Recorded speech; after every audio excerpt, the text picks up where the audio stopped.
Hello friends, good evening. Welcome to my channel GC Tutorials Mysuru.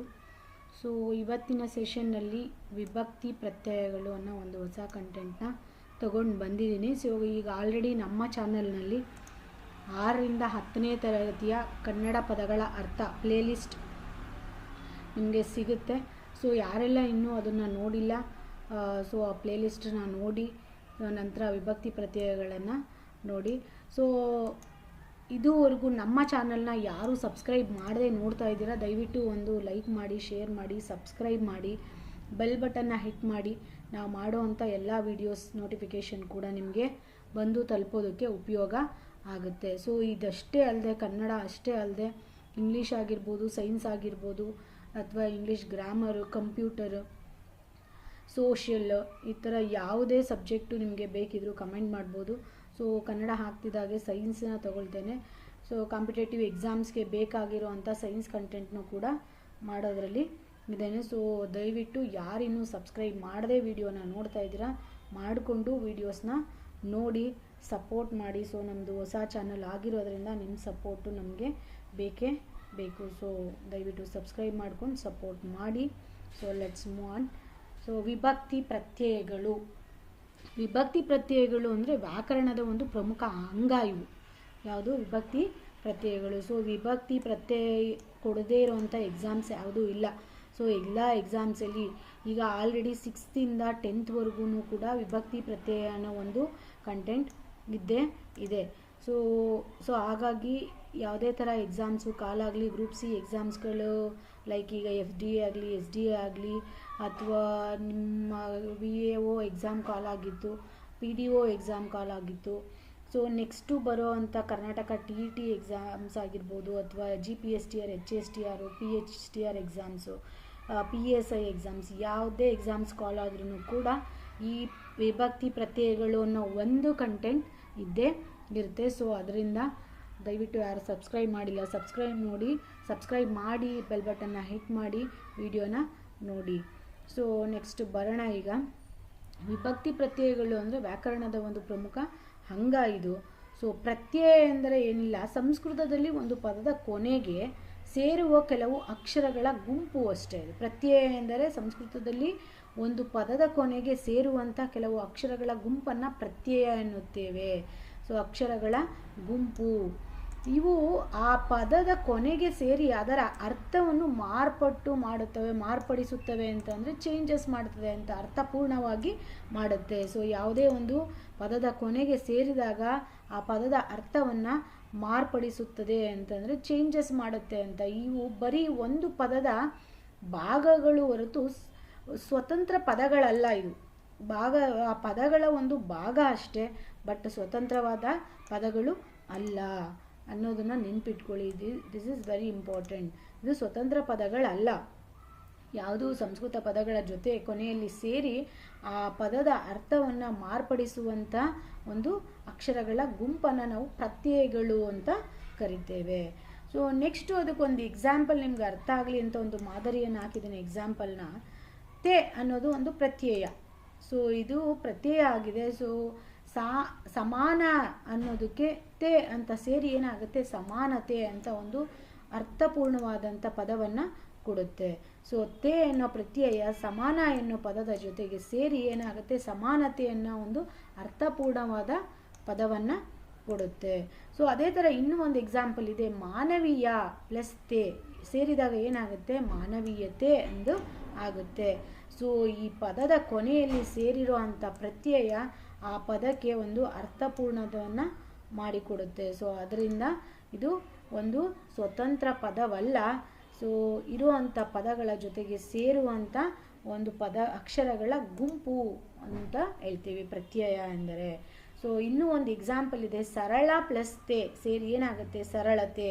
ಒಂದು ವಾಕ್ಯ ಅಥವಾ ಸಾಲಿನಲ್ಲಿ ಇರುವ ಹೆಸರು ಅಥವಾ ನಾಮಪದಗಳ ನಡುವಣ ಇಲ್ಲವೇ ಹೆಸರು ಪದ ಮತ್ತು ಕ್ರಿಯಾಪದ ಪದಗಳ ನಡುವಣ ನಂಟನ್ನು, ಬೆಸುಗೆಯನ್ನು ತಿಳಿಸುವ ಪದಗಳ ಪ್ರತ್ಯಯಗಳನ್ನು ವಿಭಕ್ತಿ ಪ್ರತ್ಯಯಗಳು ಎನ್ನುತ್ತೇವೆ. ಸೊ ಈ ಕ್ರಿಯಾಪದದ ನಡುವೆ ಅಥವಾ ನಾಮಪದಗಳ ನಡುವೆ ಈ ಬೆಸುಗೆಯನ್ನು ಉಂಟು ಮಾಡುವಂಥ ಪ್ರತ್ಯಯ ಪದಗಳನ್ನು ಏನಂತ ಕರಿತೀವಿ?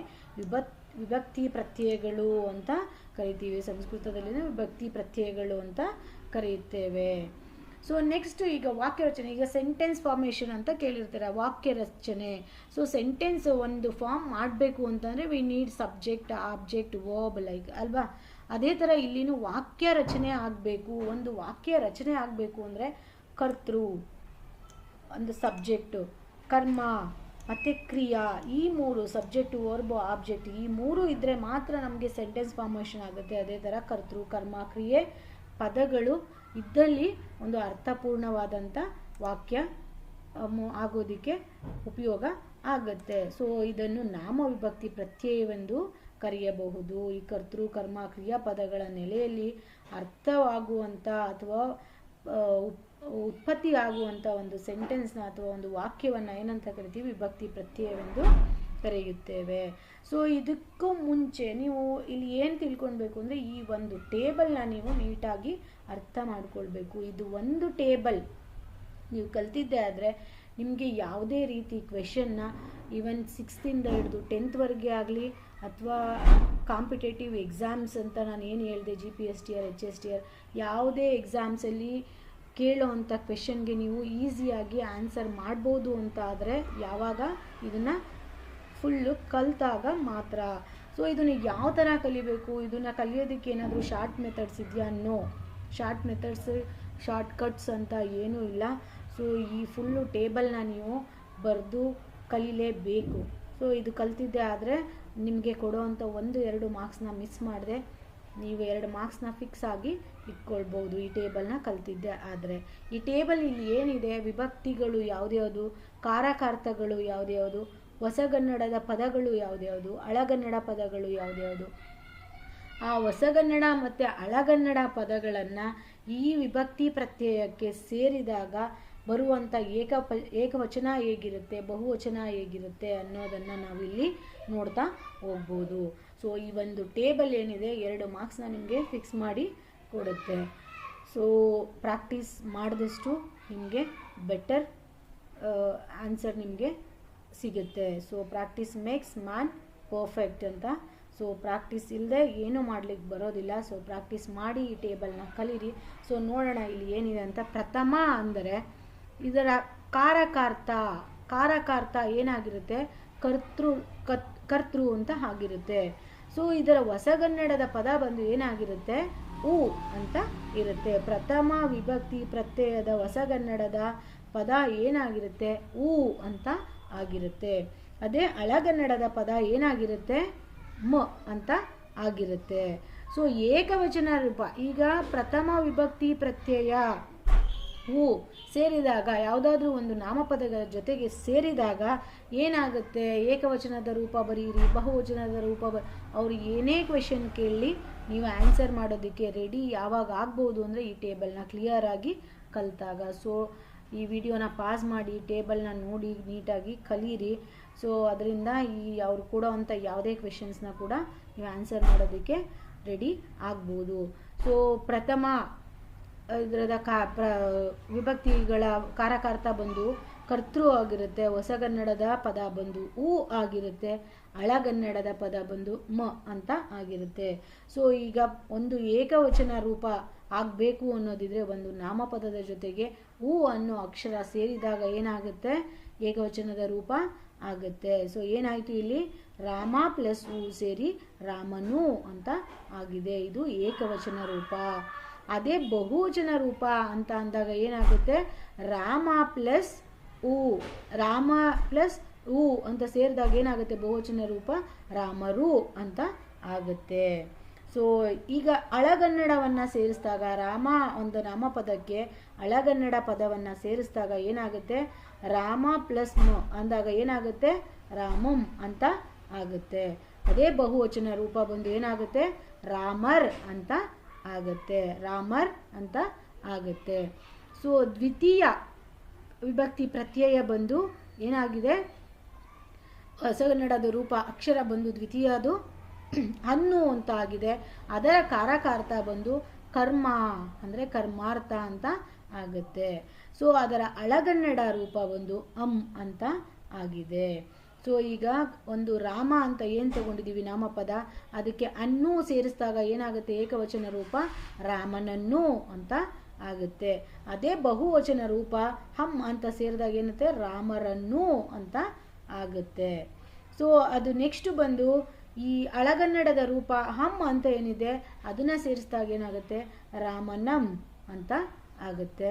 ಅದೇ ಬಂದು ಬಹುವಚನ ರೂಪ ರಾಮರಂ ಅಂತ ಆಗುತ್ತೆ. ಸೊ ಇದೇ ಥರ ಫ್ರೆಂಡ್ಸ್, ನೀವು ಇಷ್ಟು ಏನು ಟೇಬಲ್ ಇದೆ ಅದಷ್ಟನ್ನು ನೀವು ಪ್ರಾಕ್ಟೀಸ್ ಮಾಡಿದ್ದೇ ಆದರೆ, ಈಗ ಏನು ನಾನು ಈಗ ಒಂದು 2 ಪ್ರಥಮ ಮತ್ತು ದ್ವಿತೀಯ ಹೇಳಿದೆ, ಅದೇ ಥರನೇ ನೀವು ಈ ನಾಮಪದಕ್ಕೆ ಸೇರಿಸ್ತಾ ಹೋದರೆ, ಅಳಗನ್ನಡ ರೂಪ ಹೊಸಗನ್ನಡ ರೂಪವನ್ನು ಸೇರಿಸಿದರೆ ಬಹುವಚನ ಏಕವಚನ ಈಸಿಯಾಗಿ ಫಾರ್ಮೇಷನ್ ಮಾಡ್ತಾ ಹೋಗ್ಬೋದು.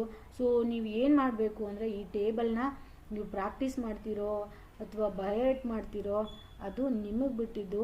ಜಸ್ಟ್ ನೀವೇನು ಮಾಡಬೇಕಂದ್ರೆ ಈ ಟೇಬಲ್ನ ಕಲಿಬೇಕು ಅಷ್ಟೇ. ಸೊ ಕಲ್ತಿದ್ದೆ ಆದರೆ ಸೊ ನಿಮಗೆ 2 ಮಾರ್ಕ್ಸ್ ಫಿಕ್ಸ್ ಅಂತ ಅರ್ಥ. ಸೊ ಅದು ನೀವು 6th ಆಗಿರ್ಬೋದು, 10th ಆಗಿರ್ಬೋದು, ಡಿಗ್ರಿ ಹೋಲ್ಡರ್ಸ್ ಆಗಿರ್ಬೋದು, ಯಾರೇ ಆದರೂ ಈ ಟೇಬಲ್ನ ಕಲಿತ್ರೆ ಮಾತ್ರ ಈ ವಿಭಕ್ತಿ ಪ್ರತ್ಯಯ ಅನ್ನೋ ಒಂದು ಕ್ವೆಶನ್ ಏನು ಬರುತ್ತೆ ಅದಕ್ಕೆ ಆನ್ಸರ್ ಮಾಡೋದಕ್ಕೆ ಸಾಧ್ಯ ಇರೋದು. ಸೊ ನೆಕ್ಸ್ಟ್ ಆಗೋಣ. ತೃತೀಯ, ಅದರ ಕಾರಕಾರ್ಥ ಬಂದು ಕಾರಣಾರ್ಥ, ಕಾರಣ ಅಂತ ಬರುತ್ತೆ. ಸೊ ಕಾರಣಾರ್ಥ ಅಂದರೆ ತೃತೀಯ ವಿಭಕ್ತಿ ಪ್ರತ್ಯಯದ ಕಾರಕಾರ್ಥ ಕಾರಣಾರ್ಥ. ಸೊ ಏನದು ಕಾರಕ ಪದ ಕಾರಣಾರ್ಥ. ಸೊ ಇದರ ಹೊಸಗನ್ನಡ ಪದ ಬಂದು ಏನಾಗಿರುತ್ತೆ, ಇಂದ ಅಂತ ಆಗಿರುತ್ತೆ. ಹಳಗನ್ನಡದ ರೂಪ ಇಂ, ಇದಂ, ಇಂದೆ ಅಂತ ಆಗಿರುತ್ತೆ. ಸೊ ಚತುರ್ಥಿ, ಇದರ ವಿಭಕ್ತಿ ಪ್ರತ್ಯಯದ ಕಾರಕಾರ್ಥ ಬಂದು ಸಂಪ್ರದಾನ. ಸೊ ಸಂಪ್ರದಾನ ಇದು ಚತುರ್ಥಿ ವಿಭಕ್ತಿ ಪ್ರತ್ಯಯದ ಕಾರಕಾರ್ಥ ಏನಾಗಿದೆ, ಸಂಪ್ರದಾನ ಅಂತ ಆಗಿದೆ. ಸಂಪ್ರದಾನ ಅಂದರೆ ಕೊಡುವಿಕೆ ಎಂದರ್ಥ. ಈಗ ಇದನ್ನು ಕೂಡ ಕ್ವೆಶನ್ ಕೇಳೋ ಚಾನ್ಸ್ ಇರುತ್ತೆ. ಸಂಪ್ರದಾನ ಇದರ ಅರ್ಥವೇನು, ಈ ಸಂಪ್ರದಾನ ಈ ಚತುರ್ಥಿ ವಿಭಕ್ತಿಯಲ್ಲಿ ಬರುವಂಥ ಸಂಪ್ರದಾನ ಪದದ ಅರ್ಥವೇನು ಅಂತಲೂ ಕೂಡ ಕೇಳ್ಬೋದು. ಅವರು ಕ್ವೆಶನ್ನ ಹೇಗಾದರೂ ಕೇಳಿ ನೀವು ಈ ಟೇಬಲ್ನ ನೀಟಾಗಿ ಕಲ್ತಿದ್ದೆ ಆದರೆ ಅವ್ರಿಗೆ ಯಾವುದೇ ರೀತಿ ಕ್ವೆಶನ್ ಕೇಳಿದ್ರು ನೀವು ಕ್ವೆಶನ್ಗೆ ಆನ್ಸರ್ ಮಾಡೋದಕ್ಕೆ ರೆಡಿ ಇರ್ಬೋದು. ಸೊ ಹೊಸಗನ್ನಡದ ರೂಪ ಚತುರ್ಥಿ ವಿಭಕ್ತಿ ಏನಾಗಿರುತ್ತೆ, ಗೆ, ಇಗೆ, ಹಕ್ಕೆ ಅಷ್ಟು ಚತುರ್ಥಿ ವಿಭಕ್ತಿ ಪ್ರತ್ಯಯದ ಹೊಸಗನ್ನಡದ ಪದಗಳು ಆಗಿರುತ್ತೆ. ಹಳಗನ್ನಡದ್ದು ಯಾವುದಾಗಿರುತ್ತೆ, ಗೆ, ಕೆ, ಇಗೆ ಅಂತ ಆಗಿರುತ್ತೆ. ಅದೇ ಪಂಚಮಿ, ಇದರ ಕಾರಕಾರ್ಥ ಬಂದು ಯಾವುದಾಗಿರುತ್ತೆ, ಅಪದಾನ. ಅಪದಾನದ ಅರ್ಥ ಏನು, ಅಗಲಿಕೆ ಎಂದರ್ಥ. ಅಪದಾನದ ಅರ್ಥ ಅಗಲಿಕೆ. ಸೊ ಇದರ ಒಂದು ಹೊಸಗನ್ನಡದ ರೂಪ ಅಥವಾ ಇದು ಹೊಸಗನ್ನಡದ ಅಕ್ಷರಗಳು ಯಾವುದಾಗಿರುತ್ತೆ ಅಂದರೆ ದೆಸೆ, ಇಂದ ಅಂತ ಆಗಿರುತ್ತೆ. ಪಂಚಮಿ ವಿಭಕ್ತಿ ಪ್ರತ್ಯಯದ ಅಕ್ಷರಗಳು ಬಂದು ಯಾವುದಾಗಿರುತ್ತೆ, ಪದ ಬಂದು ದೆಸೆಯಿಂದ. ಸೊ ಹಳಗನ್ನಡದ್ದು ಏನಾಗಿರುತ್ತೆ, ಅತ್ತಣಿಂ, ಅತ್ತಣಿಂದಂ, ಅತ್ತಣಿಂದೆ ಅಂತ ಆಗಿರುತ್ತೆ. ಸೊ ಪಂಚಮಿ ವಿಭಕ್ತಿ ಪ್ರತ್ಯಯದ ಕಾರಕಾರ್ಥ ಅಪದಾನ. ಅದರ ಹೊಸಗನ್ನಡದ ರೂಪ ದೆಸೆಯಿಂದ, ಹಳಗನ್ನಡದ ರೂಪ ಅತ್ತಣಿಂ ಅಥವಾ ಅತ್ತಣಿಂದಂ ಅಥವಾ ಅತ್ತಣಿಂದೆ ಅಂತ ಆಗಿರುತ್ತೆ. ಸೊ ನೆಕ್ಸ್ಟ್ ಬಂದು ಷಷ್ಠಿ. ಷಷ್ಠಿ ಎಂದರೆ ಇದು ಸಂಬಂಧಕಾರಕ ಅಂತ. ಸಂಬಂಧ, ಇದು ಕಾರಕಾರ್ಥ ಬಂದು ಸಂಬಂಧ. ಸೊ ಇದರ ಹೊಸಗನ್ನಡದ ಅಕ್ಷರಗಳು ಬಂದು ಏನಾಗಿರುತ್ತೆ, ಅಂತ ಆಗಿರುತ್ತೆ. ಹಳಗನ್ನಡದ ಪದ ಬಂದು ಏನಾಗಿರುತ್ತೆ, ಆನೆ ಆಗಿರುತ್ತೆ. ನೋಡಿ ಇಲ್ಲಿ ಈ ಷಷ್ಠಿಯಲ್ಲಿ ಹೊಸಗನ್ನಡ ಮತ್ತು ಹಳಗನ್ನಡದ ಪದಗಳು ಎರಡೂ ಸೇಮ್ ಇರುತ್ತೆ. ಸಂಬಂಧ ಇದರಲ್ಲಿ ಆ ಮತ್ತು ಹೊಸಗನ್ನಡ ಮತ್ತು ಹಳಗನ್ನಡದ ಅಕ್ಷರಗಳು ಬಂದು ಮತ್ತು ಆನೆ ಆಗಿರುತ್ತೆ. ಸಪ್ತಮಿ ಇದು ಅಧಿಕರಣ. ಇದರ ಕಾರಕಾರ್ಥ ಬಂದು ಸಪ್ತಮಿಯ ಕಾರಕಾರ್ಥ ಏನಾಗಿರುತ್ತೆ ನೋಡಿ, ಇಲ್ಲಿದೆ ಕಾರಕಾರ್ಥ. ಇದ್ರ ಮೇಲೆ ಯಾವ ಥರ ಕ್ವೆಶನ್ ಕೇಳ್ತಾರೆ ಅನ್ನೋದಕ್ಕೂ ಕೂಡ ನಿಮಗೆ ಒಂದಷ್ಟು ಎಕ್ಸಾಂಪಲ್ಸ್ನ ನಾನು ಈ ನೆಕ್ಸ್ಟು ಹಾಕಿದ್ದೇನೆ. ಅದನ್ನು ನೋಡಿದಾಗ ನಿಮಗೆ ಕ್ಲಿಯರ್ ಆಗಿ ಅರ್ಥ ಆಗುತ್ತೆ ಈ ಟಾಪಿಕ್ ಮೇಲೆ. ಅಂದರೆ ಈ ವಿಭಕ್ತಿ ಪ್ರತ್ಯಯದ ಮೇಲೆ ಯಾವುದೆಲ್ಲ ಥರ ಕ್ವೆಶನ್ಸ್ನ ಕೇಳ್ಬೋದು ಅಂತ ನಿಮಗೆ ಅರ್ಥ ಆಗುತ್ತೆ. ಸೊ ಅದರಿಂದನೇ ನಾನು ಒಂದಷ್ಟು ಪ್ರೀವಿಯಸ್ ಇಯರ್ ಎಕ್ಸಾಮ್ಸಲ್ಲಿ ಆಗಿರೋವಂಥ ಕ್ವೆಶನ್ಸ್ನ ಈ ವಿಡಿಯೋದಲ್ಲಿ ಹಾಕಿದ್ದೇನೆ. ಸೊ ಫಸ್ಟ್ ಈ ಟೇಬಲ್ನ ನೀವು ನೋಡಿ. ಸಪ್ತಮಿ ಅಂದರೆ ಅಧಿಕರಣ, ಅಂದರೆ ಇದರ ಕಾರಕಾರ್ಥ ಬಂದು ಅಧಿಕರಣ. ಅದರ ಹೊಸಗನ್ನಡದ ರೂಪದಲ್ಲಿ ಬರುವಂಥ ಅಕ್ಷರಗಳ ಗುಂಪು ಯಾವುದಾಗಿರುತ್ತೆ? ಅಲ್ಲಿ, ಅಲಿ, ಎ, ಓಳ್ ಅಂತ ಆಗಿರುತ್ತೆ. ಅದೇ ಹಳೆಗನ್ನಡ ಬಂದು ಹೋಳ್ ಅಂತ ಆಗಿರುತ್ತೆ. ನೆಕ್ಸ್ಟು ಬಂದು ಸಂಬೋಧನಾ. ಇದು ಇದರ ಕಾರಕಾರ್ಥ ಏನಂತ ಹೇಳ್ತೀವಿ? ಅಭಿಮುಖೀಕರಣ ಅಂದರೆ ಕರೆಯುವಿಕೆ. ಈಗ ಇಲ್ಲಿ ಹೆಂಗೆ ಅಪದಾನ ಅಂದರೆ ಅಗಲಿಕೆ ಅಂತ ಹೇಳಿದ್ವಿ, ಹಂಗೆ ಇಲ್ಲಿ ಅಭಿಮುಖೀಕರಣ ಅಂದರೆ ಕರೆಯುವಿಕೆ ಎಂದ ಅರ್ಥ ಇರುತ್ತೆ. ಸೊ ಇದರ ಹೊಸಗನ್ನಡದ ಅಕ್ಷರಗಳು ಯಾವುದಾಗಿರುತ್ತೆ ಅಥವಾ ವಿಭಕ್ತಿ ಪ್ರತ್ಯಯಗಳು ಯಾವುದಾಗಿರುತ್ತೆ? ಹೊಸಗನ್ನಡದ್ದು ಆ, ಎ, ಇರ, ಈ ಅಂತ ಆಗಿರುತ್ತೆ. ಇದು ಮತ್ತೆ ನಿಮಗೆ ಈ ಸಂಬೋಧನಾ ಮತ್ತು ಷಷ್ಠಿಯಲ್ಲಿ ಹೊಸಗನ್ನಡದ ಅಕ್ಷರಗಳ ಗುಂಪು ಮತ್ತು ಹಳಗನ್ನಡದ ಅಕ್ಷರಗಳ ಗುಂಪು ಒಂದೇ ಆಗಿರುತ್ತೆ. ಈ ಷಷ್ಠಿಯಲ್ಲೂ ಕೂಡ ಹೊಸಗನ್ನಡ ಆ ಮತ್ತು ಹಳಗನ್ನಡನೂ ಆ ಹಾಗೆ ಇರುತ್ತೆ. ಸಂಬೋಧನದಲ್ಲಿ ಏನಾಗಿರುತ್ತೆ? ಆ, ಎ, ಇರ, ಈ, ಆ, ಎ, ಇರ, ಈ ಇಷ್ಟೂ ಸೇಮೇ ಇರುತ್ತೆ, ಎರಡೂ ಕೂಡ ಸೇಮೇ ಇರುತ್ತೆ. ಸೊ ನೀವು ಇದನ್ನು ಸ್ವಲ್ಪ ಇದರ ಕಂಪೇರ್ ಮಾಡಿ ಓದಿದಾಗ ನಿಮಗೆ ಇದು ಕನ್ಫ್ಯೂಷನ್ ಸ್ವಲ್ಪ ಕಡಿಮೆ ಆಗುತ್ತೆ. ಸೊ ಈ ಟೇಬಲ್ನ ನೀಟಾಗಿ ಪಾಸ್ ಮಾಡಿಕೊಂಡು ಓದಿ. ಅರ್ಥ ಆಗಿಲ್ಲ ಅಂದರೆ ಕಮೆಂಟ್ ಮಾಡಿ, ಇನ್ನೊಂದಷ್ಟು ಎಕ್ಸಾಂಪಲ್ಸ್ನ ನಾನು ಹಾಕೋದಕ್ಕೆ ಟ್ರೈ ಮಾಡ್ತೀನಿ. ಸೊ ನೆಕ್ಸ್ಟ್ ಮೂವ್ ಆಗೋಣ. ಸೊ ಇಲ್ಲೊಂದಷ್ಟು ಇದೆ ನಿಮ್ಗೆ, ಇನ್ನೊಂದಷ್ಟು ಅಂದರೆ ಮಾದರಿ ಅಂತ ಎಕ್ಸಾಂಪಲ್ಸ್ ಅಂತ ಹಾಕಿದ್ದೀನಿ. ಇದು ಒಂದಷ್ಟು ಅರ್ಥ ಆಗಲಿ ಅಂತ ಹೇಳ್ಬಿಟ್ಟು. ರಾಮನ ಹೆಂಡತಿ ಸೀತೆ. ಇಲ್ಲಿ ನೋಡಿ, ಒಂದು ಒಂದು ವಾಕ್ಯ ಅಂತ ಅಂದ್ಕೊಳ್ಳಿ. ಇದು ರಾಮನ ಹೆಂಡತಿ ಸೀತೆ.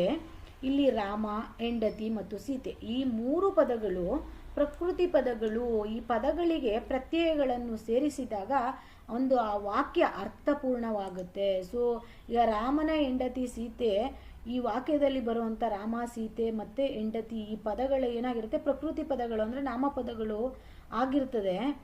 ಈ ಪದಗಳಿಗೆ ಪ್ರತ್ಯಯಗಳು ಸೇರಿದಾಗ ಮಾತ್ರ ಇದಕ್ಕೆ ಒಂದು ಅರ್ಥಪೂರ್ಣವಾದಂಥ ಒಂದು ಸೆಂಟೆನ್ಸ್ ಆಗೋದಕ್ಕೆ ಉಪಯೋಗ ಆಗುತ್ತೆ. ಸೊ ಅದಕ್ಕೆ ಒಂದು ಉದಾಹರಣೆ ಏನಪ್ಪ ಅಂದರೆ, ರಾಮ ಪ್ಲಸ್ ಆ ಏನಾಯಿತು?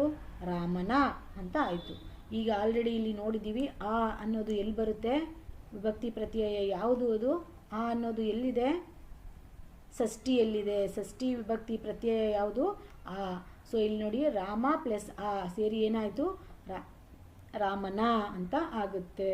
ಸೊ ಆ ಎಂಬ ಷಷ್ಠಿ ವಿಭಕ್ತಿ ಪ್ರತ್ಯಯವು ಪದದ ಕೊನೆಯಲ್ಲಿ ಸೇರಿದಾಗ ನ ಆಗುತ್ತದೆ. ಸೊ ರಾಮನ್ನ ಅಂತ ಆಯಿತು. ಆ ಅನ್ನೋದು ಸೇರಿ ಏನಾಗಿದೆ ಇಲ್ಲಿ? ಆ ಅಂತ. ಸೊ ಈ ಆ ಅನ್ನೋದು ಕೊನೆಗೆ ಸೇರಿದಾಗ ಏನಾಗುತ್ತೆ? ನ ಅಂತ ಆಗಿದೆ. ನ ಅಂತ ಉಚ್ಚಾರಣೆ ಮಾಡಿ ನೀವು. ನ ಅಂದರೆ ಅ ಅಂತಲೇ ಎಂಡ್ ಆಗೋದು. ಸೊ ಅದರಿಂದ ಈ ಆ ಅನ್ನೋ ಷಷ್ಠಿ ವಿಭಕ್ತಿ ಪ್ರತ್ಯಯವು ಪದದ ಕೊನೆಯಲ್ಲಿ ಸೇರಿದಾಗ ಏನಾಗುತ್ತೆ? ನ ಅಂತ ಆಗುತ್ತೆ. ಸೊ ಇದನ್ನು ನೀಟಾಗಿ ಒಂದ್ಸರಿ ಪಾಸ್ ಮಾಡಿ ನೋಡ್ಕೊಳ್ಳಿ. ನೆಕ್ಸ್ಟ್ ಬಂದು ಇನ್ನೂ ಒಂದು ಎಕ್ಸಾಂಪಲ್ಲು. ಕಳ್ಳನು ಬಾವಿಗೆ ಬಿದ್ದನು. ಈ ವಾಕ್ಯವನ್ನು ನೋಡಿ ನೀಟಾಗಿ. ಕಳ್ಳನು ಬಾವಿಗೆ ಬಿದ್ದನು. ಈ ವಾಕ್ಯ ರಚನೆಯಲ್ಲಿ ಕಳ್ಳ ಪ್ಲಸ್ ಉ ಅನ್ನೋದು ಯಾವ ವಿಭಕ್ತಿ ಪ್ರತ್ಯಯ ಆಗಿದೆ? ಈಗ ಟೇಬಲ್ನ ಆಲ್ರೆಡಿ ನೋಡಿದ್ದೀರಾ. ಉ ಅನ್ನೋದು ಪ್ರಥಮ ವಿಭಕ್ತಿ ಪ್ರತ್ಯಯ. ನೋಡಿ ಇಲ್ಲಿ ಉ ಅನ್ನೋದು ಪ್ರಥಮ ವಿಭಕ್ತಿ ಪ್ರತ್ಯಯ ಆಗಿದೆ. ಸೊ ಈ ಕಳ್ಳನು ಅಂದಾಗ ಕಳ್ಳನು ಅಂದಾಗ ಈ ಪ್ರಥಮ ಕಳ್ಳ ಪದಕ್ಕೆ ಏನಾಗಿದೆ? ನಾಮಪದಕ್ಕೆ ಉ ಸೇರಿ ಒಂದು ಅರ್ಥಪೂರ್ಣವಾದ ಪದವಾಗಿದೆ, ಕಳ್ಳನು ಅಂತ ಆಗಿದೆ. ಅದೇ ಥರ ಕೆರೆ ಪ್ಲಸ್ ಗೆ ಯಾವುದು? ಚತುರ್ಥಿ ವಿಭಕ್ತಿ ಪ್ರತ್ಯಯ. ಈ ಗೆ ಇಕೆ ಅಂತ ಇದೆಯಲ್ವಾ? ಸೊ ನೋಡಿ ಇಲ್ಲಿ ಗೆ ಇಕೆ ಅಕ್ಕೆ ಅಂತ ಇದೆಲ್ಲ ಚತುರ್ಥಿ ವಿಭಕ್ತಿ ಪ್ರತ್ಯಯ. ಅದು ಆ ಪದ ಯಾವುದಾಗಿರುತ್ತೆ? ಚತುರ್ಥಿ ವಿಭಕ್ತಿ ಪ್ರತ್ಯಯದ ಆಗಿರುತ್ತೆ. ಕೆರೆಗೆ ಅಂತ ಆಯಿತು. ಸೊ ಬಿದ್ದ ಪ್ಲಸ್ ಅನು ಏನಾಯಿತು? ಬಿದ್ದನು. ಬಿದ್ದ ಜೊತೆಗೆ ಅನು ಸೇರಿಸಿ ಏನಾಯಿತು? ಬಿದ್ದನು ಅಂತ ಆಗಿದೆ. ಸೊ ಕಳ್ಳನು ಎಂಬ ಪದದಲ್ಲಿ ಏಕವಚನ ಪುಲ್ಲಿಂಗ ಇದೆ. ಕಳ್ಳ ಅಂದರೆ ಅದು ಏನದು? ಪುಲ್ಲಿಂಗ. ಈಗ ಕಳ್ಳಿ ಅಂದರೆ ಏನಾಗುತ್ತೆ? ಸ್ತ್ರೀಲಿಂಗ ರೂಪವಾಗುತ್ತೆ. ಕಳ್ಳ ಅಂದಾಗ ಏಕವಚನದ ಪುಲ್ಲಿಂಗ ರೂಪ ಆಗುತ್ತೆ, ಅದು ಪ್ರತ್ಯಯವಿದೆ. ಸೊ ಬಿದ್ದನು ಎಂಬ ಕ್ರಿಯಾಪದ, ಬಿದ್ದನು, ಎದ್ದನು, ಓಡಿದನು, ಕೇಳಿದನು, ಆಡಿದನು, ಈ ಥರದ್ದೆಲ್ಲ ಕ್ರಿಯಾಪದಗಳು. ಹೆಸರು ಈಗ ರಾಮ, ಲಕ್ಷ್ಮಣ, ಸೀತೆ ಆ ಥರದ್ದೆಲ್ಲ ಬಂದಾಗ ಅದು ನಾಮಪದವಾಗಿರುತ್ತೆ. ಬಿದ್ದನು, ಎದ್ದನು, ಓಡಿದನು, ಕುಣಿದನು, ಹೇಳಿದನು ಇದೆಲ್ಲ ಬಂದು ಕ್ರಿಯಾಪದ ಆಗಿರುತ್ತೆ. ಸೊ ಬಿದ್ದನು ಎಂಬ ಕ್ರಿಯಾಪದದ ಕೊನೆಯಲ್ಲಿ ಯಾವ್ದು ಬಂದಿದೆ, ಬಿದ್ದನು ಉ ಅಂತ ಹೇಳಿದಾಗ ಅದು ಪ್ರಥಮ ವಿಭಕ್ತಿ ಪ್ರತ್ಯಯ ಆಗಿರುತ್ತೆ. ಅದು ಯಾವುದಾಗಿರುತ್ತೆ, ಏಕವಚನದ ಪ್ರಥಮ ವಿಭಕ್ತಿ ಪ್ರತ್ಯಯದ ಅಕ್ಷರವಾಗಿರುತ್ತೆ. ನೋಡಿ, ಕ್ರಿಯಾಪದದ ಕೊನೆಯಲ್ಲಿ ಉ ಪ್ರತ್ಯಯವು ಏಕವಚನ ಪುಲ್ಲಿಂಗ ಅನು ಆಗುತ್ತೆ. ಸೊ ಬಿದ್ದನು ಅನು ಅಂತ ಆಗಿದೆ. ಅಂದರೆ ಬಿದ್ದ ಪ್ಲಸ್ ಅನು ಎರಡು ಸೇರಿ ಏನಾಗಿದೆ, ಬಿದ್ದನು. ಇದು ಸ್ತ್ರೀಲಿಂಗ ರೂಪ ಕ್ರಿಯವಾದರೆ ಏನಾಗ್ಬೋದು, ಸ್ತ್ರೀಲಿಂಗವಾದರೆ ಇದು ಬಿದ್ದನು ಅನ್ನೋದು ಏಕವಚನ ಪುಲ್ಲಿಂಗ ರೂಪ ಆಗಿದೆ. ಅದೇ ನೀವು ಸ್ತ್ರೀಲಿಂಗ ರೂಪ ಬರಿಬೇಕು ಅಂದರೆ ಬಿದ್ದ ಪ್ಲಸ್ ಅಳು ಅಂತ ಬರಿಬೇಕು.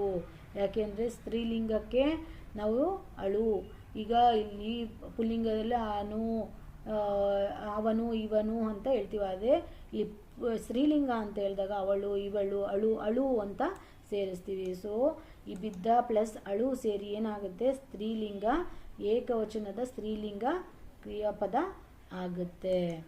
ಸೊ ಇದಿಷ್ಟು ನಿಮಗೆ ಒಂದಷ್ಟು ಎಕ್ಸಾಂಪಲ್ಸ್ ಏನಪ್ಪ ಅಂದರೆ, ನಾವು ಅಲ್ಲಿ ಮೇಲೆ ನೋಡಿದಂಥ ಟೇಬಲ್ ನಿಮಗೆ ಅರ್ಥ ಆಗಲಿ ಅನ್ನೋ ಒಂದು ಕಾರಣಕ್ಕೆ ಒಂದಷ್ಟು ಎಕ್ಸಾಂಪಲ್ಸ್ ಅಂತ ನಾನು ಹಾಕಿರೋದು. ಸೊ ಸೇಮ್ ಅಲ್ಲಿ ಮೊದಲು ಏನು ನೋಡಿದ್ವಿ, ಇಲ್ಲಿ ಕನ್ನಡದಲ್ಲಿ ಇರುವ ಹಲವು ವಿಭಕ್ತಿ ಪ್ರತ್ಯಯಗಳ ಪಟ್ಟಿಯನ್ನು ಕನ್ನಡದಲ್ಲಿರೋ ಅಂಥದ್ದು ಇಲ್ಲಿ ಎಷ್ಟು ಹಾಕಿದ್ದೇನೆ. ಸೊ ಇದನ್ನು ನೀವು ಆಲ್ರೆಡಿ ನೋಡಿದ್ದೀರಾ. ಈಗ ಆಲ್ರೆಡಿ ಸಂಬಂಧ ನೆಂಟು ಏನೇನಿದೆ, ಸಪ್ತಮಿ ಅಧಿಕರಣ, ಈ ಟೇಬಲ್ನ ಆಲ್ರೆಡಿ ನೋಡಾಗಿದೆ. ಸೊ ಈ ಎಕ್ಸಾಂಪಲ್ಸ್ನು ಕೂಡ ನೋಡಿದ್ದೀರಾ. ಸೊ ನೆಕ್ಸ್ಟು ಬಂದು ಇದು ಇನ್ನೂ ಅರ್ಥ ಆಗಬೇಕು ಅನ್ನೋದಿದ್ರೆ ನಾನು ಒಂದಷ್ಟು ಸೆಂಟೆನ್ಸ್ನ ಕೂಡ ಹಾಕಿದ್ದೀನಿ. ಪ್ರಥಮಗೆ ಹೇಗೆ ಬರುತ್ತೆ, ತೃತೀಯಾಗೆ ಹೇಗೆ ಬರುತ್ತೆ, ದ್ವಿತೀಯಾಗೆ ಹೇಗೆ ಬರುತ್ತೆ ಅನ್ನೋದು ನಿಮಗೆ ಒಂದು ಐಡಿಯಾ ಬರಲಿ ಅನ್ನೋದಕ್ಕೆ ಕೂಡ ನಾನು ಈ ಒಂದಷ್ಟು ಎಕ್ಸಾಂಪಲ್ಸ್ನ ಹಾಕಿದ್ದೀನಿ. ಇಷ್ಟೇ ಎಕ್ಸಾಂಪಲ್ಸ್ ಅಲ್ಲದೆ ನೀವು ಆ ಟೇಬಲ್ನ ಉಪಯೋಗ ಮಾಡಿಕೊಂಡು you have to create more sentences. So then only you are perfect ಅಂತ ಅರ್ಥ. ಸೊ ನೀವು ಒಂದೆರಡು ನಾವು ಹಾಕಿರುವಂಥ ಎಕ್ಸಾಂಪಲ್ಸ್ನ ನೋಡಿ ಅದನ್ನೇ ನೋಡ್ಕೊಂಡು ಕೂತ್ಕೊಂಡ್ರೆ there is no use. You should prepare your own questions ಅಷ್ಟೇ. ಆ ಪದಗಳನ್ನ ನೋಡಿ ಅದ್ರ ಮೇಲೆ ನಿಮ್ಗೆ ಏನು ಅನಿಸುತ್ತೆ ಆ ಕ್ವೆಶನ್ಸ್ನ ನೀವೇ ಪ್ರಿಪೇರ್ ಮಾಡಿ. Then only will be perfect. So ಒಂದು ಯಾವುದಾದ್ರೂ ಒಂದು ಕಾನ್ಸೆಪ್ಟ್ ನಿಮ್ಗೆ ಅರ್ಥ ಆಗಬೇಕು ಅಂದರೆ you should create you become very creative on that particular concept ಅಂತ. ಸೊ ಅದಾದಾಗ ಮಾತ್ರ ಅದು ನಿಮಗೆ ಪರ್ಫೆಕ್ಟ್ ಅಂತ ಆಗುತ್ತೆ. ಅದರ್ವೈಸ್ ಏನೂ ಯೂಸ್ ಆಗೋದಿಲ್ಲ ನೀವೇನೇ ನೋಡಿದ್ರೂ. Okay, so let's come to the point. So ಪ್ರಥಮ ರಾಮನು ಬಂದನು ಅಂದರೆ ರಾಮನು ನು ಅನು. ಈಗ ರಾಮನು ಅಂದಾಗ ಯಾವ ಅಕ್ಷರದಿಂದ ಎಂಡ್ ಆಗ್ತಾ ಇದೆ, ಊ ಅಂತ ಎಂಡ್ ಆಗ್ತಾ ಇದೆ. ಸೊ ಪ್ರಥಮ ವಿಭಕ್ತಿ ಪ್ರತ್ಯಯದ ಅಕ್ಷರ ಯಾವುದಾಗಿದೆ, ಊ. ಇಲ್ಲಿ ಏನಾಗಿದೆ, ರಾಮನು ಬಂದನು. ಸೊ ಇಲ್ಲಿ ಏನಾಗಿದೆ, ಊ ಅಂದರೆ ರಾಮನು ಪ್ರಥಮ ವಿಭಕ್ತಿ ಪ್ರತ್ಯಯ ಸೇರಿಕೊಂಡು ರಾಮ ಪ್ಲಸ್ ಊ ಸೇರಿ ರಾಮನು ಅಂತ ಆಗಿದೆ. ವಿಭಕ್ತಿ ಪ್ರತ್ಯಯ ದ್ವಿತೀಯ ವಿಭಕ್ತಿ ಪ್ರತ್ಯಯ ಯಾವುದು, ಅನ್ನು. ಸೊ ಇಲ್ಲಿ ರಾಮ ಅನ್ನೋದು ಏನಾಗಿದೆ, ನಾಮಪದವಾಗಿದೆ. ಅದಕ್ಕೆ ಅನ್ನು ಸೇರಿ ಏನಾಗಿದೆ, ರಾಮನನ್ನು ಅಂತ ಆಗಿದೆ. ಸೊ ವಿಭಕ್ತಿ ಪ್ರತ್ಯಯ ದ್ವಿತೀಯ ವಿಭಕ್ತಿ ಪ್ರತ್ಯಯ ನಾಮ ಒಂದು ರಾಮ ಎಂಬ ನಾಮಪದದ ಜೊತೆಗೆ ಸೇರಿ ಏನಾಗಿದೆ, ರಾಮನನ್ನು ಅಂತ ಆಗಿದೆ.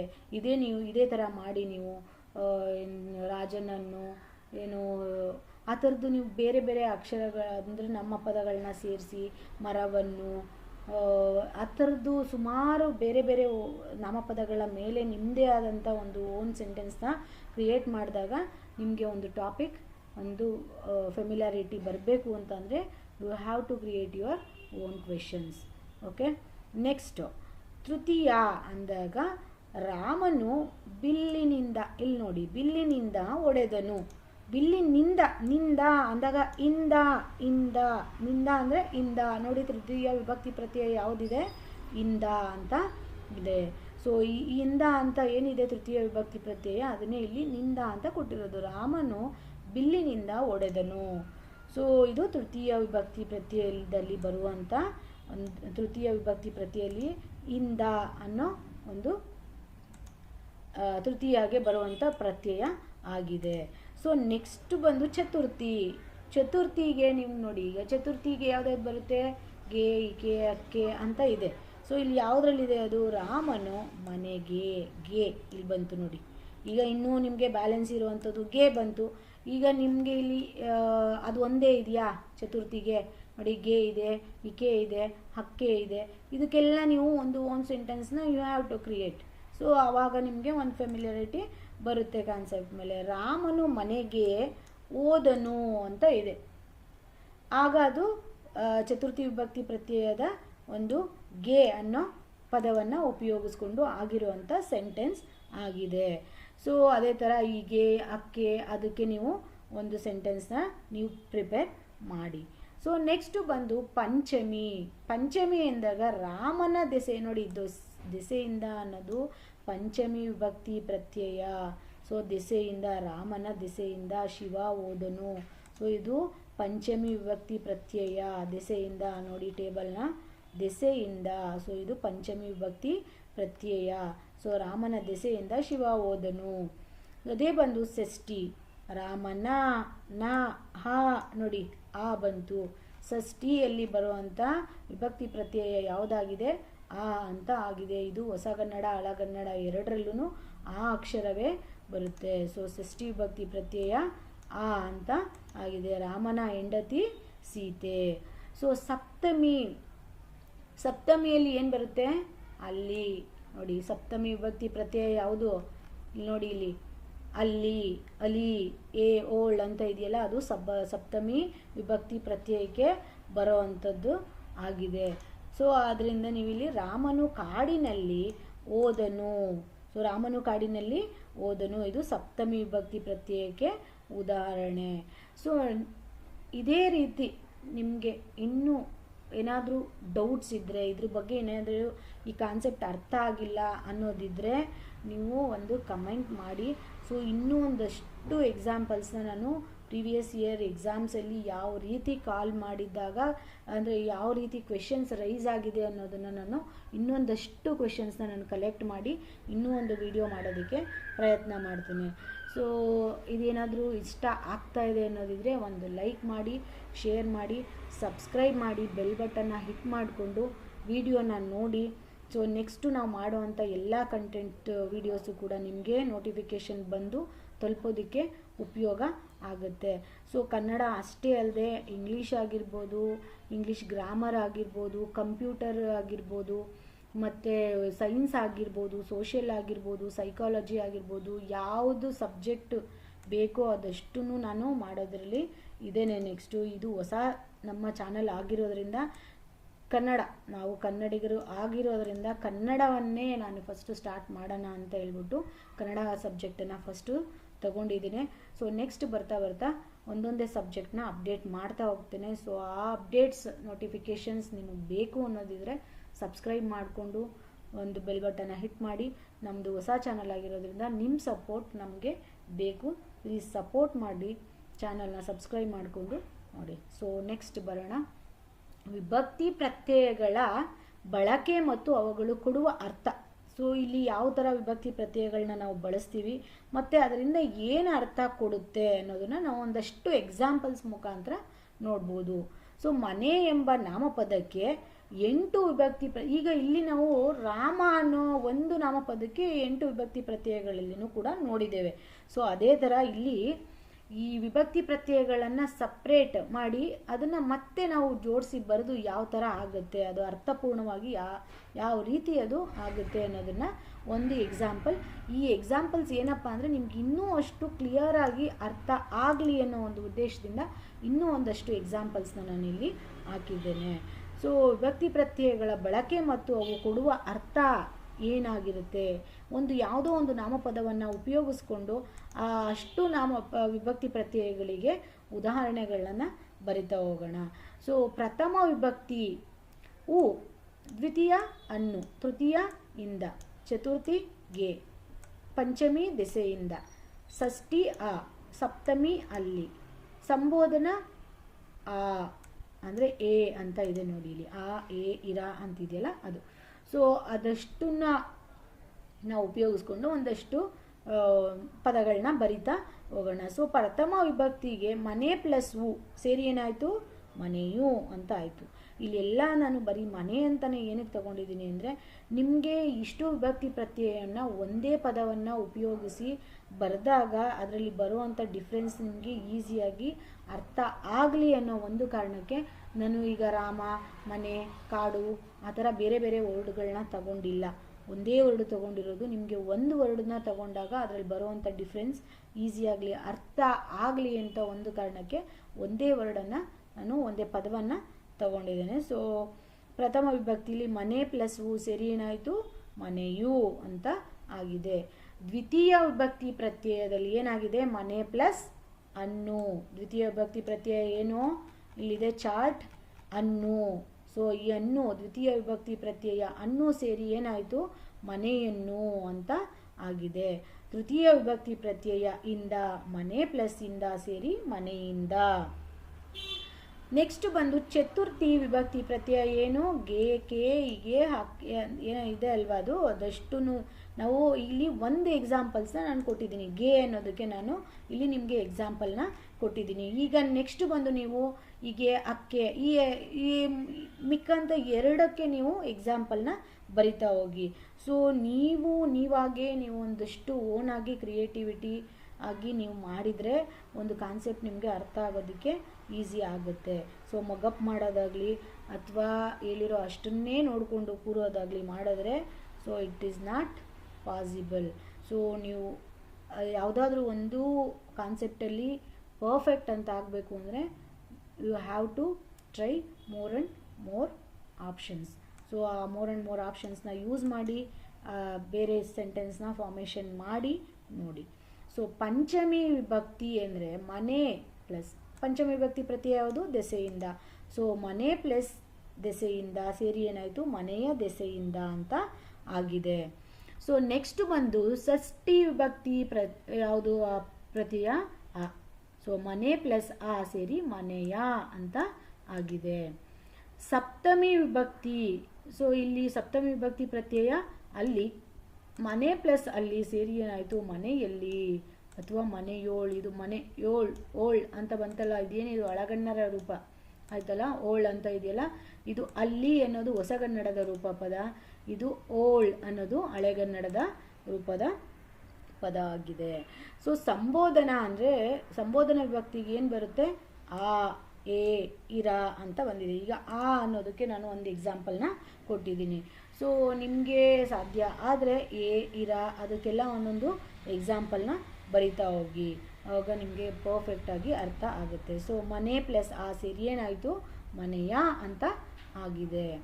ಸೊ ನೆಕ್ಸ್ಟ್ ಬಂದು ಇಲ್ಲಿ ಇನ್ನೊಂದು ಎರಡು ನೀವು ತಿಳಿಬೇಕಾಗಿರುವಂಥ ಮಾಹಿತಿ ಏನಪ್ಪ ಅಂದರೆ, ಕನ್ನಡದಲ್ಲಿ ಪ್ರಥಮ ಮತ್ತು ಪಂಚಮಿ ವಿಭಕ್ತಿಗಳ ಬಳಕೆ ಭಾಳ ಕಡಿಮೆ. ಅಂದರೆ ಕನ್ನಡ ಪದಗಳನ್ನು ನಾವು ಬರೆಯುವಾಗ ಈ ಪಂಚಮಿ ಮತ್ತು ಈ ಪ್ರಥಮ ವಿಭಕ್ತಿ ಅಂತ ಏನು ಇದೆ, ಪಂಚಮಿ ಯಾವುದು ದೆಸೆಯಿಂದ, ಪ್ರಥಮ ಯಾವುದು ಹೂ, ಇದನ್ನು ಬಳಸುವಂಥದ್ದು ತುಂಬ ಕಡಿಮೆ ಅಂತ ಹೇಳಕ್ಕೆ ಹೋಗ್ತಾ ಇದ್ದೇನೆ. ಸೊ ಅಲ್ಲದೆ ಪ್ರಥಮ ಮತ್ತು ಪಂಚಮಿ ಎಂಬ ಎರಡು ವಿಭಕ್ತಿಗಳು ಕನ್ನಡದಲ್ಲಿ ನೋಡಿ ಇಲ್ಲಿ ಇರದಿದ್ದರೂ ನಡೆಯುವುದು. ಸೊ ಇವೆರಡೂ ಕೂಡ ಕನ್ನಡದಲ್ಲಿ ಇಲ್ಲ ಅಂದ್ರೂ ಕೂಡ ನಡೆಯುತ್ತೆ. ಯಾಕೆ ಅಂತ ಒಂದು ಉದಾಹರಣೆ ಹೇಳ್ತೀನಿ ನಿಮಗೆ. ಪಂಚಮಿ ಮತ್ತು ತೃತೀಯ ವಿಭಕ್ತಿಗಳ ನಡುವೆ ಕನ್ನಡದಲ್ಲಿ ಹೆಚ್ಚು ಭೇದವಿಲ್ಲ. ಸೊ ಇಲ್ಲಿ ಏನಾಗಿದೆ, ಎರಡು ಪಾಯಿಂಟ್ನ ನೀವು ಅರ್ಥ ಮಾಡ್ಕೊಳ್ಬೇಕು. ಒಂದೇನು, ಕನ್ನಡದಲ್ಲಿ ಪ್ರಥಮ ಮತ್ತು ಪಂಚಮಿ ವಿಭಕ್ತಿಗಳ ಬಳಕೆ ತುಂಬ ಕಡಿಮೆ ಅನ್ನೋದನ್ನ ಅರ್ಥ ಮಾಡ್ಕೋಬೇಕು. ಅಥವಾ ಆ ಎರಡು ಪ್ರಥಮ ಮತ್ತು ಪಂಚಮಿ ವಿಭಕ್ತಿ ಪ್ರತ್ಯಯಗಳು ಕನ್ನಡದಲ್ಲಿ ಇಲ್ಲದೇ ಇದ್ದರೂ ಕೂಡ ನಡೆಯುತ್ತೆ ಅನ್ನೋದನ್ನ ಅರ್ಥ ಮಾಡ್ಕೊಳ್ಬೇಕು. ಜೊತೆಗೆ ನೆಕ್ಸ್ಟ್ ಒಂದು ಪಾಯಿಂಟ್ ಇದೆ ನೋಡಿ, ಇದು ಕೆಳಗಡೆ ಹಾಕೊಳ್ಳೋಣ. ನೆಕ್ಸ್ಟ್ ಒಂದು ಪಾಯಿಂಟ್ ಏನಿದು, ಪಂಚಮಿ ಮತ್ತು ತೃತೀಯ ವಿಭಕ್ತಿಗಳ ನಡುವೆ ಕನ್ನಡದಲ್ಲಿ ಹೆಚ್ಚು ಭೇದವಿಲ್ಲ, ಅಂದರೆ ಡಿಫ್ರೆನ್ಸ್ ಇಲ್ಲ ಅಂತ. ತೃತೀಯ ಅಂದ್ರೇನು, ಯಾವುದು ವಿಭಕ್ತಿ ಪ್ರತ್ಯಯ ಬರುತ್ತೆ, ತೃತೀಯದು ಇಂದ. ಸೊ ತೃತೀಯದು ಯಾವ್ದು ಬರುತ್ತೆ, ಇಂದ. ಪಂಚಮಿದು ಯಾವ್ದು ಬರುತ್ತೆ, ದೆಸೆಯಿಂದ. ಸೊ ಇಂದ ದೆಸೆಯಿಂದ ಈ ಎರಡರ ಮಧ್ಯೆ ಭೇದವಿಲ್ಲ, ಅಂದರೆ ಡಿಫ್ರೆನ್ಸ್ ತುಂಬ ಇಲ್ಲ ಅಂತ ಹೇಳಕ್ಕೆ ಹೋಗ್ತಾ ಇದ್ದೇನೆ. ಸೊ ಅದು ಎರಡರದ್ದು ಒಂದು ಎಕ್ಸಾಂಪಲ್ ಕೊಟ್ಟಿದ್ದೀನಿ, ಯಾವ ಥರ ಅದು ಡಿಫ್ರೆನ್ಸ್ ಇಲ್ಲ ನಿಮಗೆ ಅಂತ ಗೊತ್ತಾಗಲಿ ಅಂತಲೇ ಒಂದೆರಡು ಎಕ್ಸಾಂಪಲ್ನ ಹಾಕಿದ್ದೀನಿ. ರಾಮನು ಕಾಡಿಗೆ ಹೋದನು. ನೋಡಿ ಇಲ್ಲಿ ರಾಮನು ಕಾಡಿಗೆ ಹೋದನು, ಇದೇನಾಗಿದೆ, ರಾಮ ಕಾಡಿಗೆ ಹೋದನು. ಸೊ ರಾಮನು ನೂ ಅನ್ನೋದು ಊ ಅಂತ ಆಯಿತು, ಇದು ಪ್ರಥಮ. ಅರ್ಥ ಆಯ್ತಾ? ಈಗ ಇಲ್ಲಿ ರಾಮ ಕಾಡಿಗೆ ಹೋದನು, ರಾಮನು ಕಾಡಿಗೆ ಹೋದನು, ಏನು ಅಂತ ಡಿಫ್ರೆನ್ಸ್ ಇಲ್ಲ, ತುಂಬ ಡಿಫ್ರೆನ್ಸ್ ಇಲ್ಲ. ನಾವು ಊ ಅಂತ ಸೇರಿಸದೇ ಇದ್ದರೂ ಕೂಡ ಅದು ಸೆಂಟೆನ್ಸ್ ಆಗುತ್ತೆ, ಕ್ಲಿಯರ್ ಆಗಿ ಅರ್ಥಪೂರ್ಣವಾದಂಥ ಸೆಂಟೆನ್ಸೇ ಆಗುತ್ತೆ. ಅದರಿಂದನೇ ಇಲ್ಲಿ ಹೇಳಿರೋದು ಕನ್ನಡದಲ್ಲಿ ಪ್ರಥಮ ಮತ್ತು ಪಂಚಮಿ ವಿಭಕ್ತಿಗಳ ಬಳಕೆ ಬಹಳ ಕಡಿಮೆ ಅಥವಾ ಇಲ್ಲದೇ ಇದ್ದರೂ ಕೂಡ ನಡೆಯುತ್ತೆ ಅಂತ ಇದಕ್ಕೆ ಹೇಳಿರೋದು. ಊ ಅನ್ನೋದು ಇಲ್ಲ ಅಂದ್ರೂ ಓಕೆ, ಬರೀ ರಾಮ ಅಂತ ಬರೆದ್ರೂ ಅದು ಮೀನಿಂಗ್ಫುಲ್ ಸೆಂಟೆನ್ಸೇ ಆಗುತ್ತೆ. ಸೊ ಊ ಅನ್ನೋದು ಅವಶ್ಯಕತೆ ಇಲ್ಲ, ಪ್ರಥಮ ವಿಭಕ್ತಿ ಪ್ರತ್ಯಯ ಅಲ್ಲಿ ಇಲ್ದಿದ್ರೂ ಕೂಡ ಮೀನಿಂಗ್ಫುಲ್ ಸೆಂಟೆನ್ಸ್ ನಮಗೆ ಬಂತು. ಸೊ ರಾಮನು ಕಾಡಿಗೆ ಹೋದನು, ರಾಮ ಕಾಡಿಗೆ ಹೋದನು, ಎರಡೂ ಒಂದೇ ಮೀನಿಂಗ್ನ ಕೊಡುತ್ತೆ. ಅರ್ಥ ಏನು ಕೆಡೋದಿಲ್ಲ ಅಂತ ಅರ್ಥ, ಆಯಿತಾ? ಅರ್ಥ ಏನು ಕೆಡೋದಿಲ್ಲ. ನೆಕ್ಸ್ಟ್ ಇನ್ನೊಂದು ಎಕ್ಸಾಂಪಲ್ಲು, ಪ್ರಥಮಾಗಿ ನಿಮಗೆ ಪಂಚಮಿ ಮತ್ತು ತೃತೀಯ ಅದು ಹೇಳಿದ್ದೆ. ಇಲ್ಲಿ ನೋಡಿ, ಪಂಚಮಿ ಎಂಬ ಪಂಚಮಿ ಮತ್ತು ತೃತೀಯ ವಿಭಕ್ತಿಗಳ ನಡುವೆ ಕನ್ನಡದಲ್ಲಿ ಹೆಚ್ಚು ಭೇದವಿಲ್ಲ. ನೋ ಡಿಫ್ರೆನ್ಸ್, ಹೆಚ್ಚು ತುಂಬ ಡಿಫ್ರೆನ್ಸ್ ಏನು ಇಲ್ಲ ಅಂತ. ಅದಕ್ಕೆ ಒಂದು ಉದಾಹರಣೆ, ಸಿಂಹದ ದೆಸೆಯಿಂದ. ನೋಡಿ, ದೆಸೆಯಿಂದ ಅನ್ನೋದು ಪಂಚಮಿ ವಿಭಕ್ತಿ, ಎದರಿದೆನು, ಸಿಂಹದ ದೆಸೆಯಿಂದ ಎದರಿದೆನು. ಇಲ್ಲಿ ನೋಡಿ, ಸಿಂಹದಿಂದ ಎದರಿದೆನು, ಇಂದ ತೃತೀಯ. ಸೊ ಇವೆರಡಕ್ಕೂ ಅಂತ ಡಿಫ್ರೆನ್ಸ್ ಇಲ್ಲ ಅಂತ ಹೇಳೋದಕ್ಕೆ ನಿಮ್ಗೆ ಈ ಎಕ್ಸಾಂಪಲ್ನ ನಾನು ಇಲ್ಲಿ ಹಾಕಿದ್ದೇನೆ. ಪಂಚಮಿ ಮತ್ತು ತೃತೀಯ ವಿಭಕ್ತಿ ಪ್ರತ್ಯಯಗಳ ನಡುವೆ ಕನ್ನಡದಲ್ಲಿ ಹೆಚ್ಚು ಭೇದವಿಲ್ಲ ಅಂತ ತೋರಿಸೋದಕ್ಕೆ ಈ ಎಕ್ಸಾಂಪಲ್ನ ನಾನು ಹಾಕಿರೋದು. ಸೊ ಸಿಂಹದ ದೆಸೆಯಿಂದ ಎದರಿದೆನೋ ಅಂದ್ರೂ ಒಂದೇ ಅರ್ಥ ಬರುತ್ತೆ. ಸಿಂಹದಿಂದ ಎದರಿದೆನೋ, ಅದರ ದೆಸೆಯಿಂದ ಎದರಿದೆನೋ ಅಥವಾ ಅದರಿಂದ ಎದರಿದೆನೋ ಅನ್ನೋದು ಎರಡೂ ಒಂದೇ ಮೀನಿಂಗ್ ನಿಮಗೆ ಬರುತ್ತೆ. ಸೊ ಇದನ್ನು ಹೇಳೋದಕ್ಕೇ ನಾನು ಈ ಎಕ್ಸಾಂಪಲ್ಸ್ನ ಹಾಕಿರೋದು. ಸೊ ಈ ಟೇಬಲ್ ಏನಿದೆ ಇದು SSLC ಇರುವಂಥ ಸಿಂಪಲ್, ಅಂದರೆ ನಾನು ಮೊದಲು ಏನು ಹಾಕಿದ್ದೀನಿ ಆ ಟೇಬಲಲ್ಲಿ ಒಂದಷ್ಟು ಎಕ್ಸಾಂಪಲ್ಸ್ ಇದೆ, ಏಕವಚನ ಬಹುವಚನ ರೂಪ ಅಂತ ಎಲ್ಲ ಇದೆ. ಅದು ನಿಮಗೆ ಕನ್ಫ್ಯೂಷನ್ ಆಗ್ಬೋದು ಅಂತ ಅಂದ್ಕೊಂಡು, ಇದು ನಿಮಗೆ ಈಗ ಡಿಗ್ರಿಯಲ್ಲಿ ಓದಿರೋರು ಅಥವಾ ಈಗ ಕಾಂಪಿಟೇಟಿವ್ ಎಕ್ಸಾಮ್ಸ್ಗೆ ರೆಡಿ ಆಗ್ತಿರೋರು ಇದನ್ನು ನೀವು ನೀಟಾಗಿ ನೋಡ್ಕೊಳ್ಳಿ, ನೋ ಪ್ರಾಬ್ಲಮ್. ಸೊ ಇಲ್ಲಿ ತುಂಬ ಈಗ 6ನೇ ಕ್ಲಾಸು 7ನೇ ಕ್ಲಾಸು ಅಥವಾ 10ನೇ ಕ್ಲಾಸ್ ಅವರು ನೋಡೋದಿದ್ರೆ ಇದನ್ನು ಸ್ವಲ್ಪ ನೋಡಿಕೊಂಡ್ರೆ ನಿಮಗೆ ಈಸಿ ಆಗುತ್ತೆ. ಸೊ ಇಲ್ಲಿ ಏನಿಲ್ಲ, ಸೇಮ್ ಅಲ್ಲೇನಿದೆ ಅದೇ ಇದೆ. ಪ್ರಥಮ ಕಾರಕಾರ್ಥ ಬಂದು ಕರ್ತೃ, ಕರ್ಮ, ಕಾರಣ, ಸಂಪ್ರದಾನ, ಅಪದಾನ, ಸಂಬಂಧ, ಅಧಿಕರಣ. ಇದನ್ನು ನೆನ್ಪಿಟ್ಕೊಳ್ಬೇಕು ನೀವು. ಇದನ್ನು ಹೆಂಗೆ ನೆನ್ಪಿಟ್ಕೊಳ್ಳ, it's left to you. So ಅದನ್ನು ನೀವು ನೆನ್ಪಿಟ್ಕೊಳ್ಳಿ, ಈ ಟೇಬಲ್ನ ಅಷ್ಟೂ ನೆನ್ಪಿಟ್ಕೊಳ್ಳಿ. ಇಲ್ಲಿ ಒಂದು ಸಂಬೋಧನ ಇಲ್ಲ, ಬಿಟ್ಟಿದೆ. ಸೊ ಸಂಬೋಧನ ಅದು ಅಧಿಕರಣ ಅಂತ, ಏನಂತ ಬರುತ್ತೆ ಅದು, ಅಭಿಮುಖೀಕರಣ ಅಂತ, ಕರೆಯುವಿಕೆ ಅಂತ ಬರುತ್ತೆ. ಸೊ ಅದು ಒಂದು ಇಲ್ಲಿ ಬಿಟ್ಟಿದೆ, ಅದನ್ನು ನೋಡ್ಕೊಳ್ಳಿ, ಮೊದಲೇ ಇದೆ ಅದು ಟೇಬಲ್ಲು. ಸೊ ಇದಿಷ್ಟು ಟೇಬಲ್ನ ನೀವು ಪರ್ಫೆಕ್ಟ್ ಆದರೆ ಸೊ ನಿಮಗೆ 2 ಮಾರ್ಕ್ಸ್ ಫಿಕ್ಸ್ ಅಂತ ಅರ್ಥ. ಸೊ ನೆಕ್ಸ್ಟ್ ಬಂದು ನಿಮಗೆ ಇದರ ಮೇಲೆ ಯಾವ ಥರ ಕ್ವೆಶನ್ಸ್ನ ಕೇಳ್ಬೋದು ಅಂತ ಒಂದು ಐಡಿಯಾ ಬರಲಿ ಅನ್ನೋ ಒಂದು ಉದ್ದೇಶದಿಂದ ಈ ಪ್ರೀವಿಯಸ್ ಇಯರ್ ಕ್ವೆಶನ್ಸ್ ಏನಾಗಿತ್ತು ಮೊದಲು ಆಗಿರೋ ಕ್ವೆಶನ್ಸಲ್ಲಿ ಒಂದಷ್ಟು ಕ್ವೆಶನ್ಸ್ನ ನಾನು ಸೆಲೆಕ್ಟ್ ಮಾಡಿ ಇಲ್ಲಿ ನಿಮಗೆ ಹಾಕಿದ್ದೇನೆ. ಸೊ ಈ ಟಾಪಿಕ್ ಮೇಲೆ ಯಾವ ಥರ ಕ್ವೆಶನ್ ಕೇಳ್ಬೋದು ಅಂತ ನಿಮ್ಗೆ ಐಡಿಯಾ ಬಂದರೆ ಸೊ ಆದ ನಂತರ ನಿಮಗೆ ಕ್ವೆಶನ್ನ ನೀವು ರೈಸ್ ಮಾಡ್ಕೊಳ್ಳೋದಕ್ಕೆ ಈಸಿ ಆಗುತ್ತೆ ಅಂತ.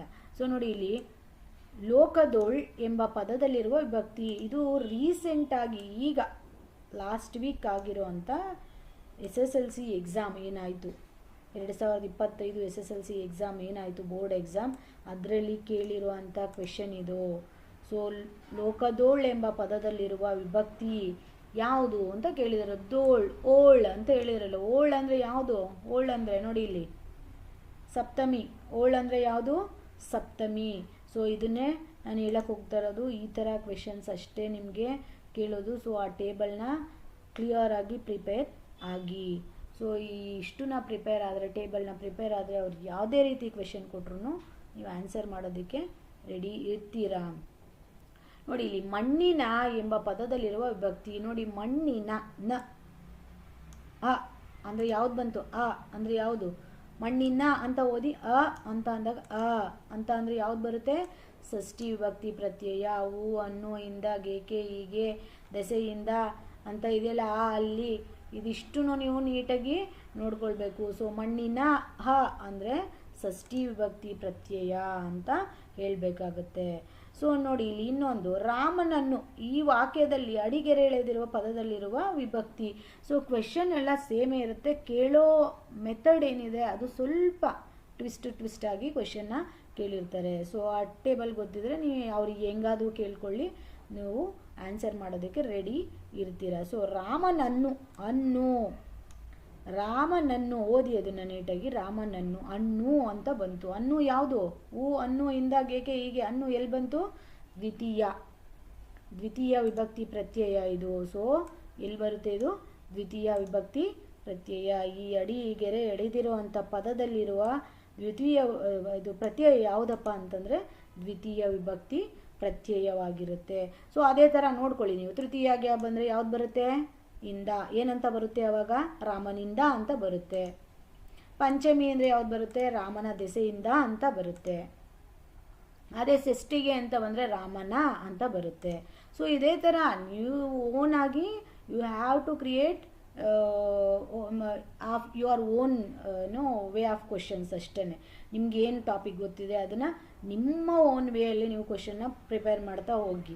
ಸೊ 4 ಆಪ್ಷನ್ ಕೊಟ್ಟಿದ್ದಾರೆ ಅಂದರೆ ಆ 4ಕ್ಕೂ ಈಗ ಮಣ್ಣಿನ ಅಂತ ಹೇಳಿದ್ದಾರೆ. ಮಣ್ಣಿನಾಗೆ ಸಂಬೋಧನಾಗೆ ಬಂದರೆ ಏನು ಬರುತ್ತೆ? ತೃತೀಯಾಗೆ ಬಂದರೆ ಏನು ಬರುತ್ತೆ? ಪಂಚಮಿಗೆ ಬಂದಿನ ಏನು ಬರುತ್ತೆ? ಆ ಥರ ನೀವು ಒಂದೊಂದು ಕ್ವೆಶನ್ನ ರೈಸ್ ಮಾಡ್ಕೊತಾ ಹೋದರೆ ಅದೇ ಪರ್ಫೆಕ್ಟ್ ಆಗ್ತಾ ಹೋಗ್ತೀರಾ. ಸೊ ರಾಮನನ್ನು ಅಂತ ಹೇಳಿದಾಗ ಇಲ್ಲಿ ಏನಾಯಿತು?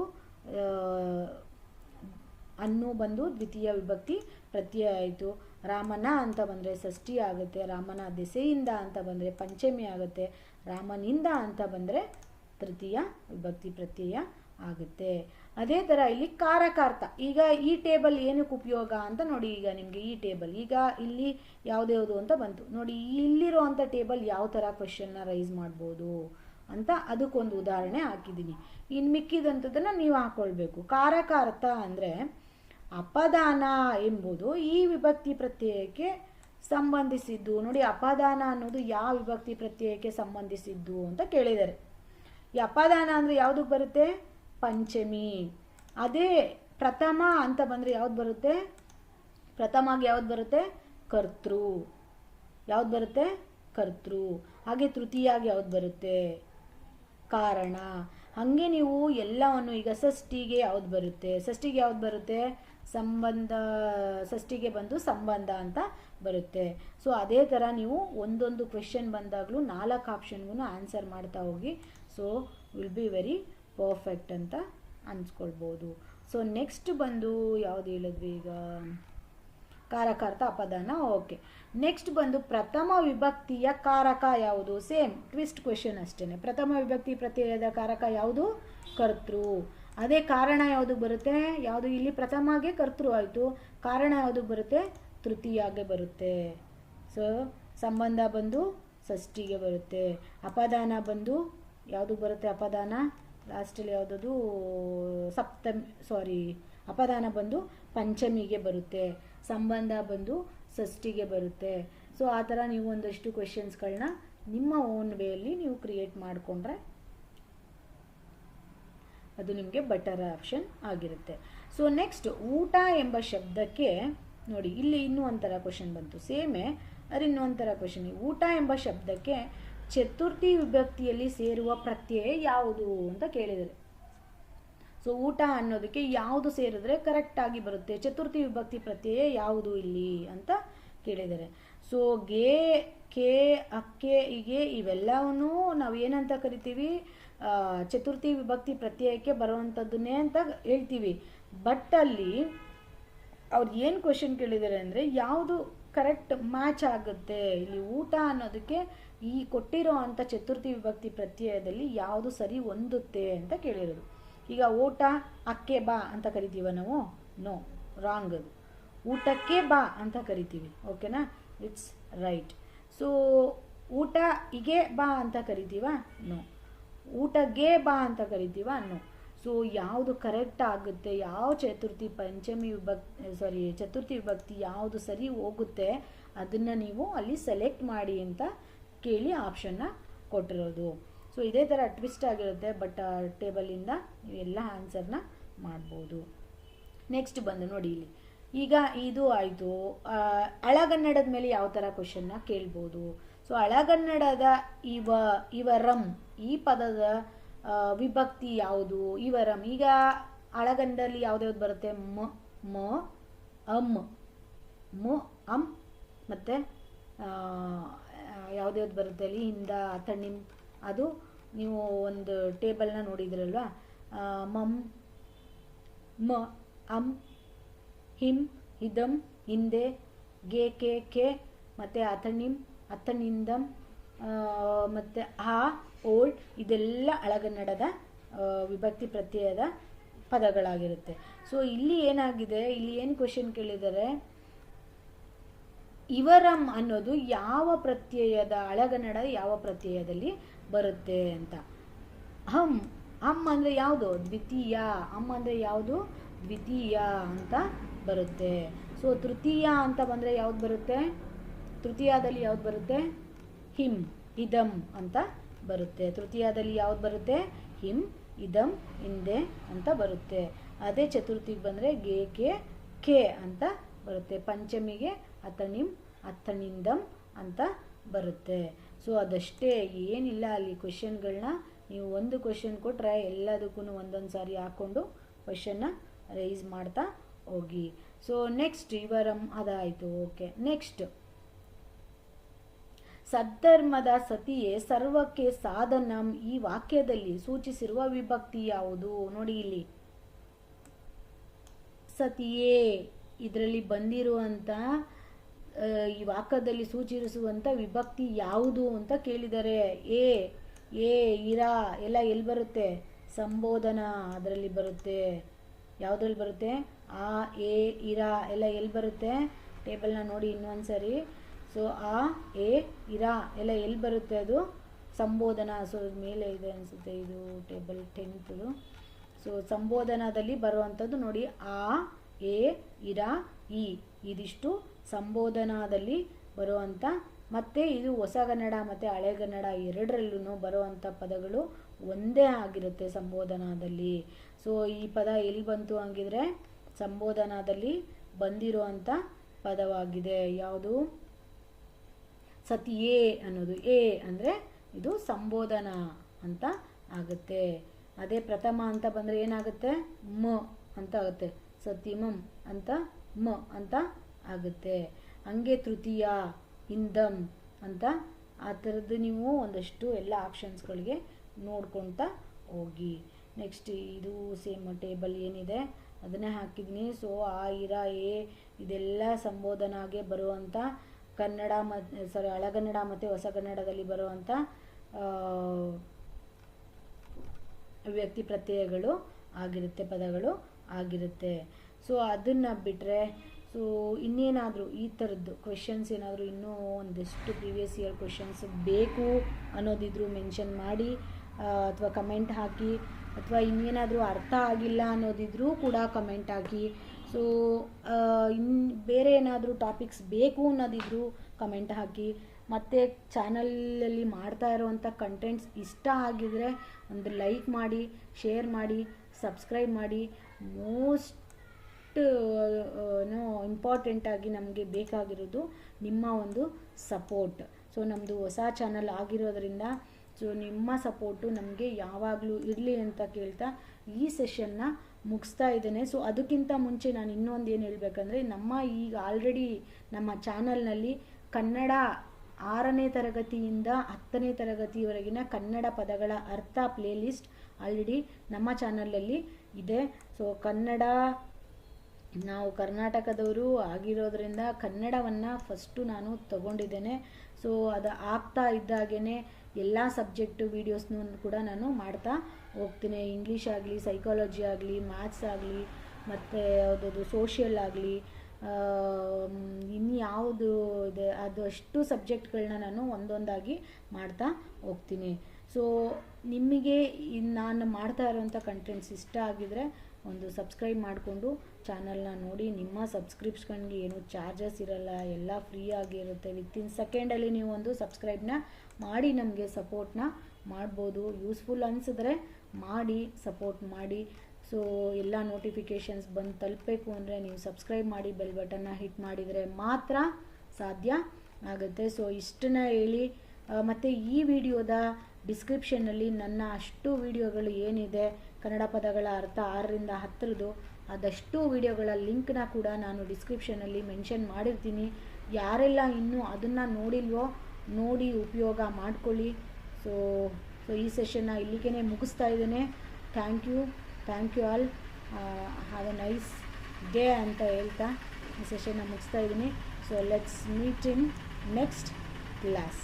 Thank you all.